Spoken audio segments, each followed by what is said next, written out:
Today is a very special episode because today we are recording the 500th episode of Swisspreneur. And we thought what a better way to make this very special by, first of all, shooting and recording this episode in our brand new studio, which we're very excited about.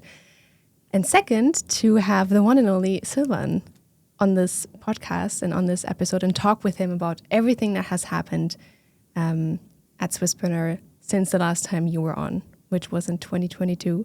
So first of all, of course, welcome, Silvan, to your own show. No, well, that's not really true, but great to be here. And it's crazy. A lot has happened. It's very exciting times. And we both look very sweaty from moving here. And it's really the real grit, so to speak, of recording the first episode from our new studio. So very excited about that. We're very excited to talk to you about all the things that has happened at Swisspreneur and what we can look back on.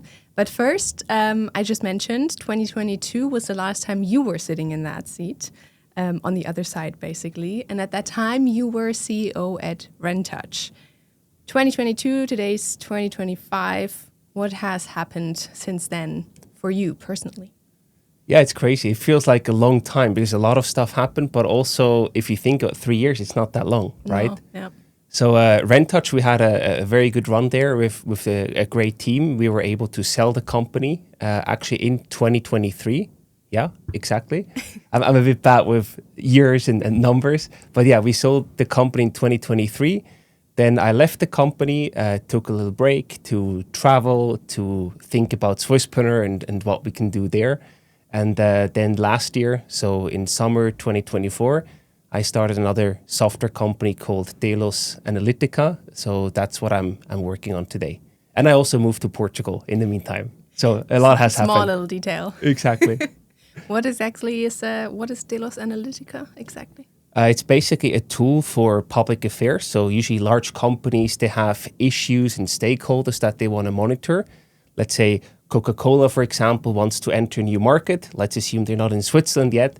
So then they want to enter the Swiss market and understand what topics are relevant from a political, from a regulatory, from a socio-economic perspective, and who are the stakeholders who influence these topics. Mm-hmm. So that's basically what we do. We help them with AI to develop and monitor these issue and stakeholder maps with media monitoring and political monitoring as well. Oh, that's very exciting. I think specifically also for startups who want to expand, right? Exactly. Yeah. Nice. Well, talking about startups, today we want to talk about Swisspreneur's evolution. 500 episodes. That's a lot. That's like a crazy amount of episodes. So it's a wonderful evolution. Swisspreneur has been around for 9 years, which is almost hard to believe. Can you take us back? How did this whole thing start? Yeah, well, one very important thing is I did not start Swisspreneur. Sometimes people confuse that, but Swisspreneur was actually started by Alain Chuard when he was still back in the US, and by Hirsig, who was then the first host of the very first episodes that Swisspreneur ever aired. So that was in 2016, and I think that sort of came out of Alain selling his company Wildfire to Google back then, and sort of wanting to give back to Swiss entrepreneurs and also motivate them to pursue an entrepreneurial career path, because this is very crucial for any country, especially here in Switzerland, to have entrepreneurs starting new companies, building innovations to continue thriving as a country and as an economy. So that was the main motivation back then in 2016. And how many people were actually working on the project Swisspreneur at the time? There it was basically Alain and Chris plus Dominique, the OG, so to speak, the very first team member of Swisspreneur. So it was 3 people that were working and doing all the magic back then. And how did you come to join? It was through my first startup, Jim Hopper. Chris was our coach there. So he supported us with input, with coaching sessions. And then at one point we were heading towards the acquisition route. And I told Chris, hey, Chris, I have a bit more time. I really like what you're doing at Swisspreneur. I would like to get involved and volunteer there. And then he said, oh, great timing. I'm actually looking for someone to take over my role. And at first I was like, no, but like I want to manage the project, but I don't want to do interviews or anything of that sort. That's not for me. I cannot do that.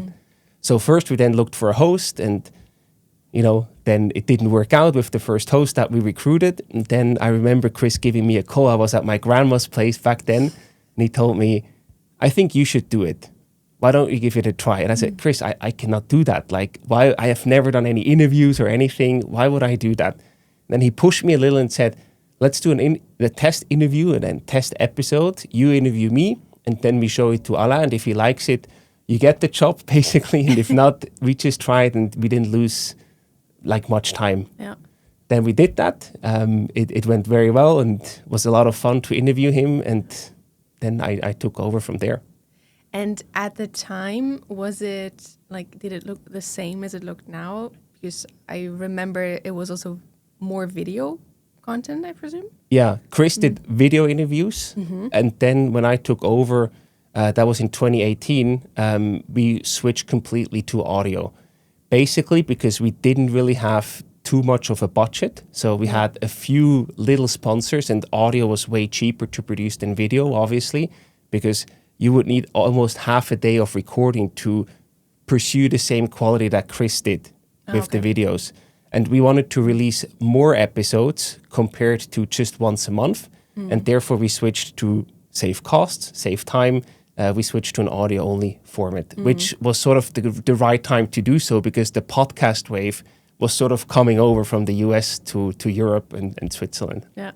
And you just said that you were like, no, I cannot do this. And then you did the test, and then it was okay. How did it, like, what did it feel like for you to host at the beginning? Was it uncomfortable? And how did you grow into it? Yeah, I spent a lot of time on research. Now, in looking back, I'm very glad that Chris pushed me in that very moment, because maybe otherwise I would have never tried it or gave it a shot. So I'm really thankful for that little push that Chris gave me. But I really tried to compensate my lack of experience by investing a lot of time into research and preparing the questions and going through them multiple days before I would do an interview, just to really feel confident. And then that helped me to do it. One additional thing that I did is at the later stage, I'm not sure if that was at the beginning or I think it was later down the road, I did a sort of a speaking training with a moderator, Patrick Rohr from SRF. He used to moderate TV shows, etc. And he's a really cool guy that I met at an event. And then he gave me some tips, and later I booked the coaching with him. So one big switch there was, instead of writing down the full questions, he told me just write down like bullet points that you have as a mental checklist, so you're not stuck to exactly asking the question the way you wrote it down, because often people, they already give you information that you only wanted to ask later down the road, and then you get all messed up and confused.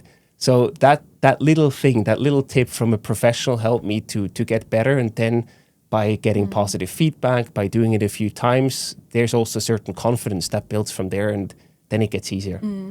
Yeah. I like the tip with the bullet points, because even I think sometimes when you write down like full paragraphs of sentences and at some point you struggle or you say a wrong word, then in your head you're like, oh, damn, now I cannot say the things I wanted to say, but nobody actually knows. Right? Exactly. Yeah.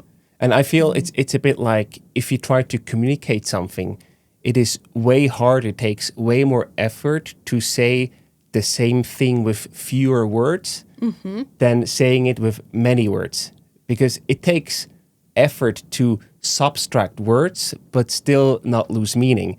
So I feel here it's a bit the same. If you just write down the full questions, it's a bit like, okay, that's the first draft. But then to actually go there and make it like a mental checklist with bullet points, that takes more work to do, although the result looks smaller compared to before. And I think that also helps you to then be better prepared and do a better interview. Yeah, because then you also have it in your head. Probably. Exactly. Like, it sticks a bit better if you're thinking of how you can reduce the whole shebang around it. Right.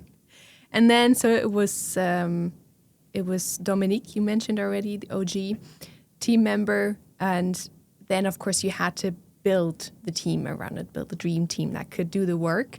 Today, Swisspreneur has like 5 team leads, I think, and around a total of 20 people that work. How did these people join? Like, where did you find them? How did you know people were right for the team?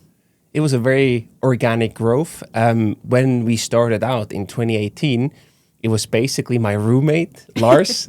we used to live together in Bern there in a shared apartment. So it was basically us two because we got along very well. We lived together. So we basically said, Lars took care of all the marketing and the content production, etc. And I took care of the interviewing and acquiring sponsors. So it was just us two starting out then. And we made so many mistakes. If you look at where we are today compared to like the first newsletter where we used different colors and different fonts. And Alain was like, yeah, guys, I'm not sure if that will ever work out. Maybe we should stop here. That's just the growth curve that we went through. And so Lars was a very natural fit. And then also as we grew the team, we got Cecilia on board because she worked also part-time for Jim Hopper before. We got Dominique back because obviously she had the most knowledge and was coming back to Switzerland from California. And we just met and got along well.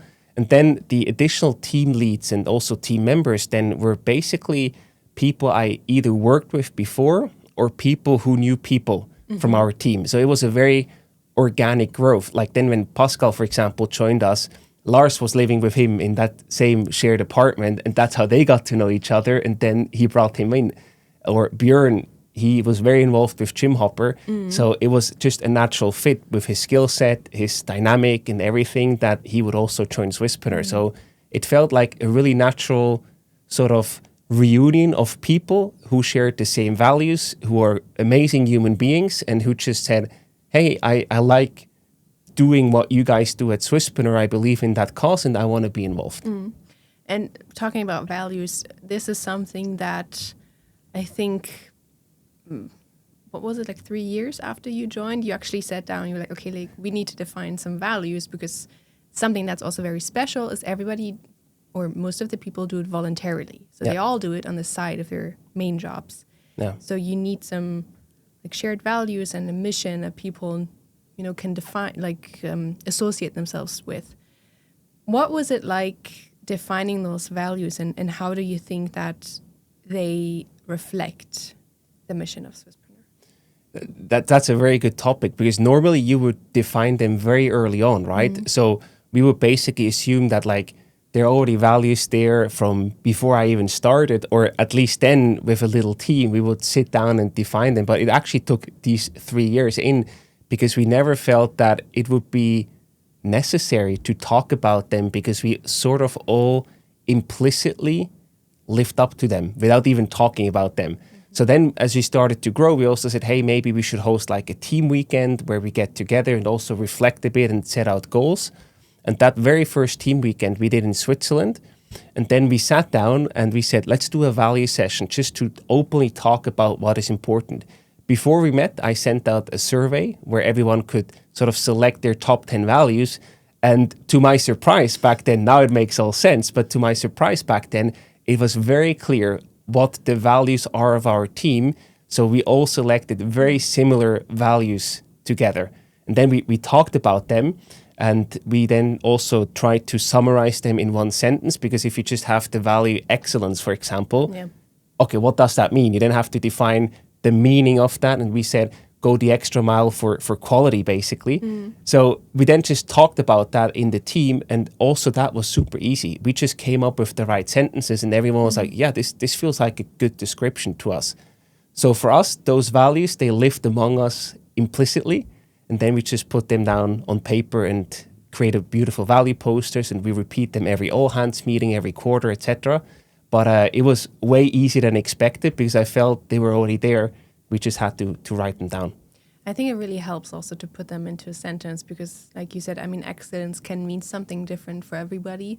And you just need to find like the shared line between all of the people. Exactly. And what I really loved about that process is that everyone contributed to the sentences. So we had a very open discussion about them. And we were just sitting in a little circle all together and just throwing stuff in there. And, this we have to tweak a bit. And it felt like a really natural process back then. Yeah. And what do you think makes Swisspreneur special that people say like, yeah, I'm happy to do this after my job or during the day and then just continue working in the evening or something? Yeah, I mean, it's a huge workload, right? On top of your already probably pretty demanding job in the startup world for most of us. So I think there are a few things, probably three things. First of all, the team. I think the team, we work with the same people almost for the past 7 years, right? Yeah. We grew, of course, but normally in these volunteer organizations, you have a change every year. You know it from student clubs, etc. Every year, the board changes, etc. Yep. But with us, we have like almost the same team members for all this time, which to me is really crazy. So there's something there. special. Exactly. And I think it's the team that we're really a great bunch of people that just support each other, challenge each other, but also have a great time whenever we hang out. So I think that's the biggest glue that sticks us all together. And then there are two more things. I think we all learn and grow in our roles. So Swisspreneur for me, like I just take my example, was very helpful because I could always experiment with organizational structures or how to conduct leadership meetings and what we need and what works and what doesn't work. That then helped me with the CEO role at RentTouch because I already could test stuff before at Swisspreneur and then see, oh, this worked. We do copy paste because this is something really valuable. Yeah. An example is our bi-weekly sort of team leads meeting where we have a very rigid structure and we meet for 1 hour, we make all the decisions and then we go back and execute. Yeah. So that stuff really helped me to grow personally, and I think that's the same case for many other team members. And the third one is, of course, also the network. You meet other amazing people beyond the Swisspreneur team at our events, through the syndicate, through podcast guests. It's really cool to meet these people and just overall a very positive energy. So these three things together, I feel, make people happy, make people grow, and are just a great fit for the volunteers. Yeah, I remember was also something the first that struck me the first weeks when I heard that people were working with Swisspreneur for like 7 years. I was like, what? That's longer than most people stay in their jobs these days. True. Yeah. So it was very, very impressive. And I mean, at first, Swisspreneur was maybe like only a podcast, but then it started building a community offline and online. So now it's on Slack and there's a big online community sharing on Slack, for example. And it actually all started with the Founders Dinner. So the whole idea of a community behind this project started with that dinner. Yeah. Was that already in your mind when you hosted the first one? Not really. It was more of a test run, right? Yeah. I had this idea of bringing people together. And because I always felt for my first startup, Gym Hopper, it was always other entrepreneurs that gave me the most valuable and also most accurate advice. Yeah. Because they walked through the same path maybe 3-4 years ago. So their input was really valuable compared to someone who advises you, but who has never built a company themselves. It's just very different. So I said, we should bring these people together because when I realized that the Swiss ecosystem, it's growing, but people rarely talk to each other. Maybe they see each other at events, but then you just say, hi, how are you? I'm good, how are you? And then you move on. There's not a deep conversation or specific topics that you talk about. So that was even before taking over Swisspreneur, and then it sort of was a coincidence that it took place around the same time in 2018. I wanted to organize a dinner and said, hey, I'm going to bring in a few very hand-selected people. So Alain was coming to Switzerland. I knew that, so I asked him, can you be there? And then he said, yeah, sure. And then I just, with his name, I went shopping basically and said, hey, Alain will be here. Would you like to join us for dinner? And then we got this amazing group of entrepreneurs. I think like Pascal Mattis from Founderful was there, Dorina Thies from Pia Vita, and many other, the guys from VU, etc. So it was a really nice, small, but really great group of maybe 15 to 20 people. We just, reserved the table in the restaurant and just sat there, and that was basically it. And the idea from the beginning was to rotate, so you meet as many people as possible during that night. Then I did that first event, very casual, like not professional. Oh, it was just a bit like, okay, let's see how it goes. And then after the event, people started to ask me, when do you do that again? It was really fun. When can we meet again? And I was like, oh, okay, now I have to do that on a regular basis. And that's when we started to just really do that as Swisspreneur because there seemed to be a demand for it. And there was sort of a lack of a similar format out there. Yeah. So we just said, okay, let's call that Founders Dinner and organize that on a regular basis. Yeah.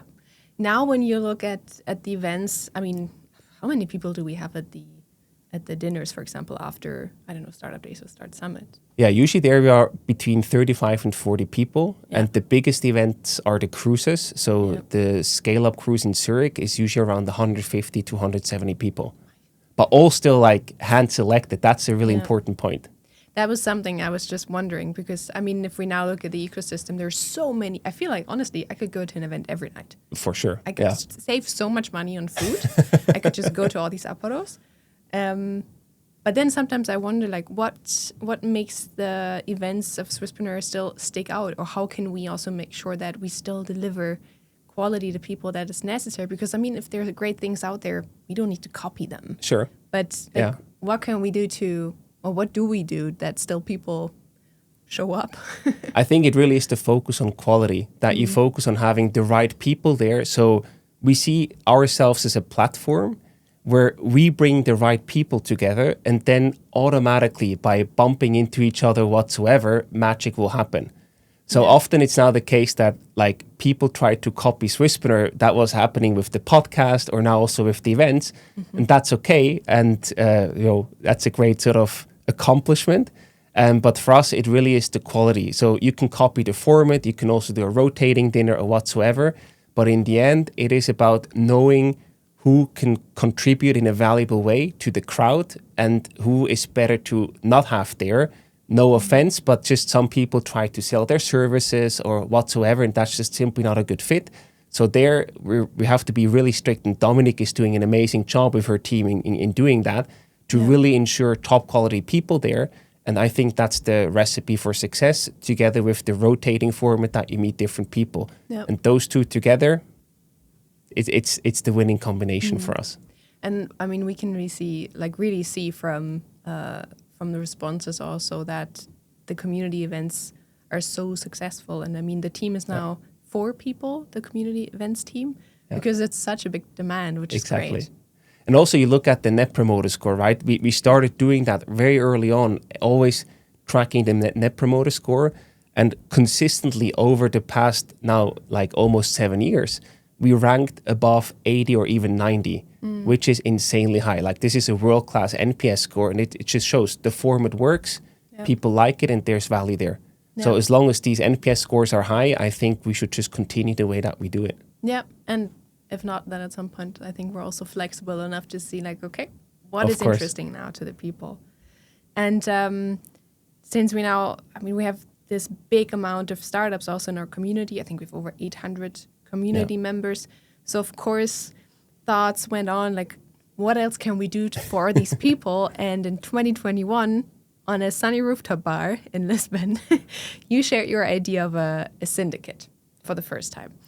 And maybe it seemed like a crazy concept back then, but how did it go from this idea to actually portfolio of now, 30? Yeah, almost 40 now. It's going so fast. Startups. It's crazy. I think we're at 37 now. Yeah. So the original idea, again, happened by coincidence. A friend of my hometown in the Emmental, he reached out to me and said, hey, I have some money that I would like to invest. I know you're very well connected in the startup world. Could you help me to evaluate startups or just help me out with your assessment? I would like to have you as a consultant. I was like, I have no idea about that. I never did anything of that sort. And then he just sent me some pitch decks that he got and deals that he was looking at and said, what do you think? And I told him this and that. And then at one point I was like, there are more people reaching out to us saying, guys, you have deal flow, you have podcast guests. I would like to invest in the people that you see, that you work with. And that was sort of the moment where we were like, wait a second. That could be like the third offering that just sort of brings everything together, right? Because we had the podcast, we had the community that was up and running. Yeah. So that was sort of the logical next steps, because we also had investors that are part of our community. And there we were like, why don't we just bring them together? Yeah. So then originally we started out with that, and we were like, okay, let's just set it up. Probably nothing will happen, a simple email list. And we're very happy if we do maybe 2 or 3 deals in a year. And then it went really crazy. It got like way more traction. I think after just a few weeks, we had 500-600 signups. We had an organic application of the startups wanting funding through Swisspreneur every day. Yeah. And it was like, okay, we now need sort of to put proper structures and a team in place to manage that. And that's what we then did. And we built up a team, we built up processes. We work with an amazing partner with Leva to do all the management of the syndicates and all the legal part. So that was then really sort of, okay, this works better than we thought. Let's now make it bigger and better. Can you walk us through the process? Like, say, I want to do this. I want to be part of that syndicate and invest. How does it work? Sure. But it's very important that we are just giving you opportunities. So there's no investment advice or anything. So what we basically have is a website, and there you can say, hey, I'm interested in either getting funding as a startup, and then you go through an application type form, or you want to become an investor with the Swisspreneur syndicate. And there you basically say, hey, put me on the list. I want to look at deals. And then we send you every 2 weeks, we send you a new deal. That is the startup that prepares all the documents. And then you look at it and you make your own investment decision if you would like to get involved or not. So it's very simple, fully digital, and you decide how much involvement you want to have. Like maybe there's a period where you want to make a lot of investments in a short amount of time. And maybe then there's a period where you say, okay, now I invested, I want to just still look at the deals, but maybe take it a bit easier. So you really decide case by case if you want to dive deep, if you want to invest or not. Yeah, which is a great opportunity because I think often, I mean, I know this from my personal experience, you see so many great startups and cases and like, oh, I'd love to support, but they don't, I mean, like, exactly. They don't need my 10 francs. And that's cool, right? Because we could also lower the ticket size. Normally, if you want to invest in a startup, you would need to invest 20 to 50K per company if you were just a regular angel investor. And with us, you can start at 5K because we can then pool them. Yeah, so a bit more than 10 francs, but still. Sure, but still doable. Still doable. And you just said that it's one of the pillars, the syndicate. And something else that we also started doing is the masterclasses, right? Yeah.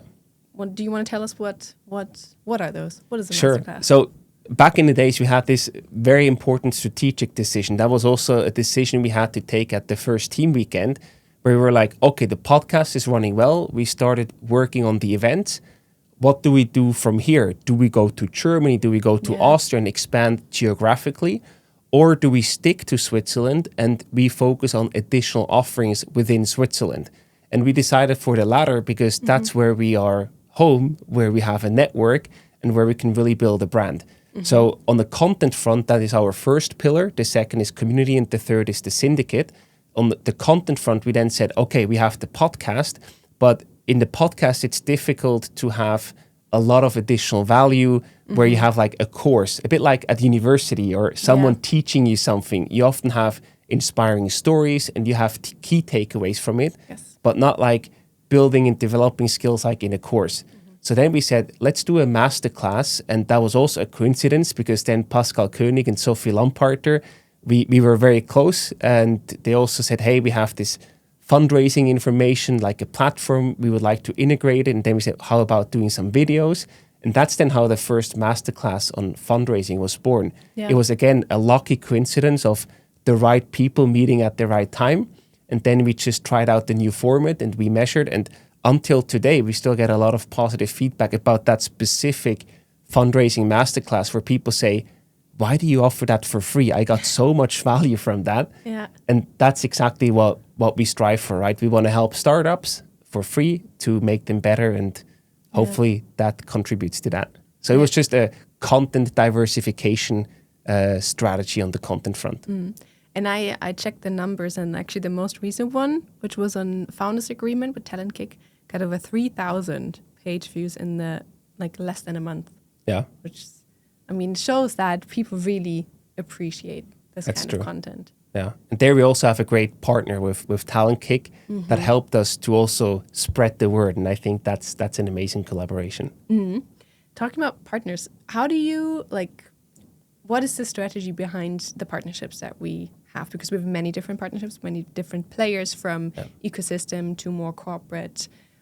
What is the strategy behind this? That also evolved a bit over time, and I think we're always trying to learn and also get better because, of course, as you know, everything sounds rosy and sunshine, but we have also many things that we can do better and that we have to improve. So on the content side or the partnership side, we have a content partnership that we did in the past where we basically did paid content. So you have a big company like UBS saying, hey, we have these experts on taxes, on financing. let's produce episodes with them. So that's what we did. Basically paid content, clearly labeled as such. Then we have event partnerships where we work for the events. They want to have a presence there. They want to be there. So that's very simple as well. And then we have a bit of bigger partnerships, like the main partnership, for example, where you really get a lot of awareness across all our channels at least once a week. And there we also support you with additional whatever we can do for you, basically. Whatever you need, we will do it for you, basically. Yeah. So the rationale is always a bit, we want to give you visibility. We're really good at sort of helping you with awareness and building your brand. Less good with conversion because it's still a very small market in Switzerland. So we don't have the same volumes as you see in the US. And in that sense, it's mainly collaborations on these fronts. And we try to get a bit away from paid content to have more unique content on our channels. Do you have the numbers in your head? About? Like how many listeners we have? Well, we usually don't publish those numbers. We could, but it also fluctuates, right? So back in the days, we had between 6,000 and 10,000 listeners a month. That came down a little bit because the algorithms changed, etc. Yeah. So it's always going up and down a bit depending on the month, and if there's a holiday or if there's good weather outside, people listen less. They can listen while laying on the beach. They should, yeah. They should. But yeah. But that's also learning, actually, because back in the days, we were really focused on podcast plays. And then we said, okay, we actually see our value a bit differently because now we have so many different channels. So we redefined our core KPI to an audience metric where you say, what is our total audience that we reach across all channels, from newsletters over social to YouTube, etc. And that's one thing that we also saw by just pushing content on YouTube.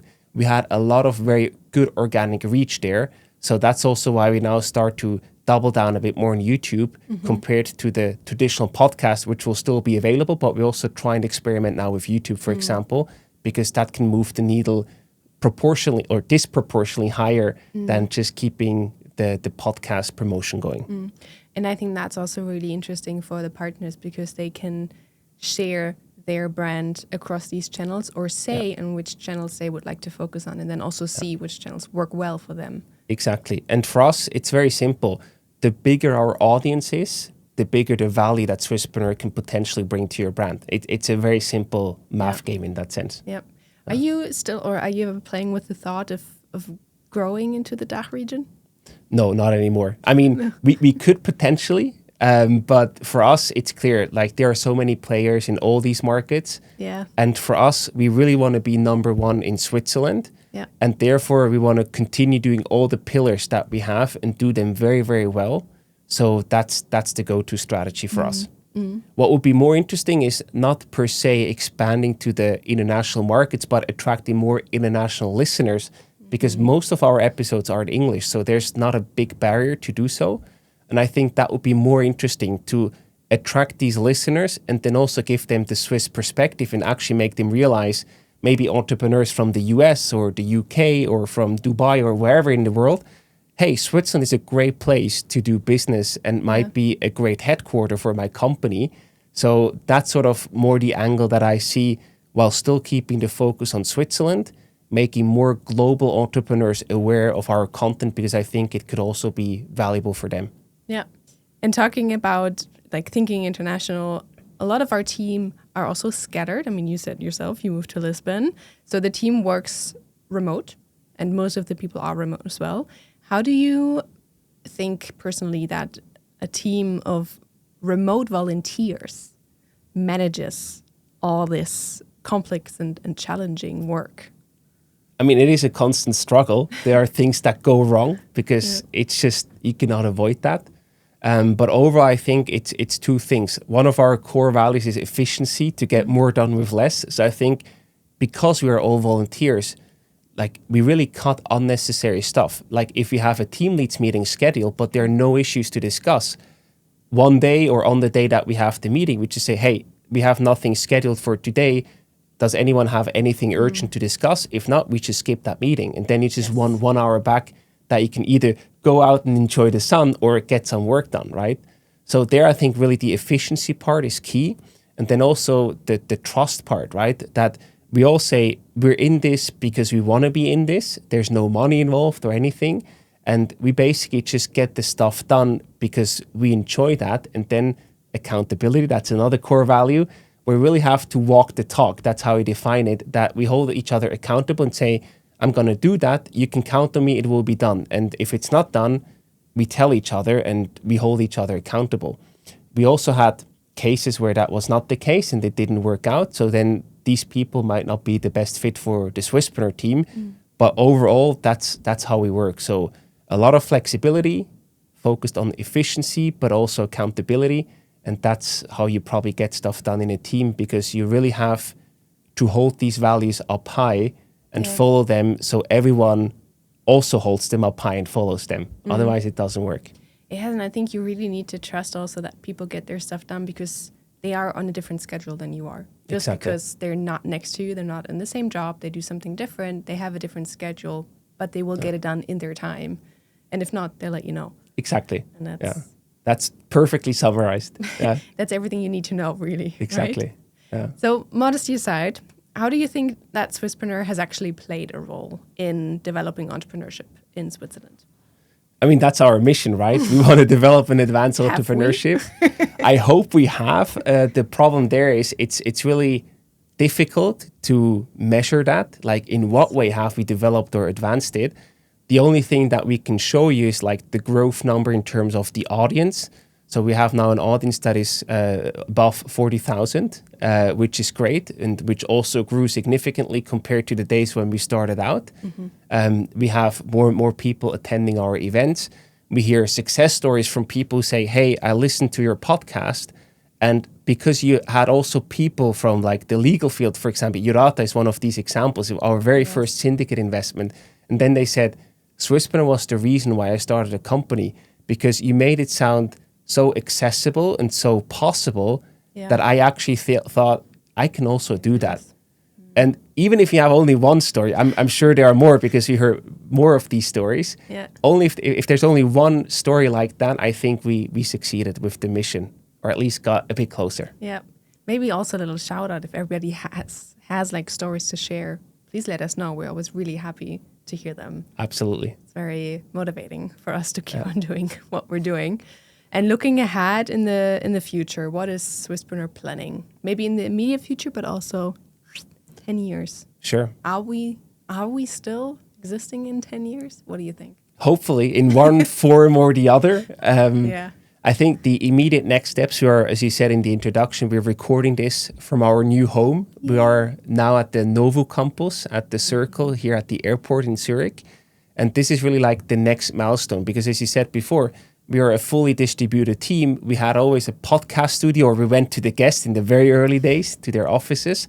And now for the first time, we really have a space where people from our community can meet, can work from, but also our team can be here. And I'm really excited about that, because there are many ideas around that, of not only hosting events here, but also maybe even tailored programs or anything of that sort to even better support entrepreneurs that we already have in our community and closely work with. So I'm really excited about that next step, because it feels a bit like the next chapter of also having a physical presence. Beyond that, we have our 3 core pillars with the content, community, and the syndicate. So we want to grow all of them and continue doing a good job. And we have a few more ideas in the making that we are working on, but that's then more the long-term shots. As with everything we described, I think it all happens very organically, very naturally at Swisspreneur. So I'm sure that there's like the next offering that will also happen that way, whatever that might be. We have a few feedbacks and a few ideas, but it's always about the timing, that the right people have to meet at the right time, and then something new will be created out of that. Yeah.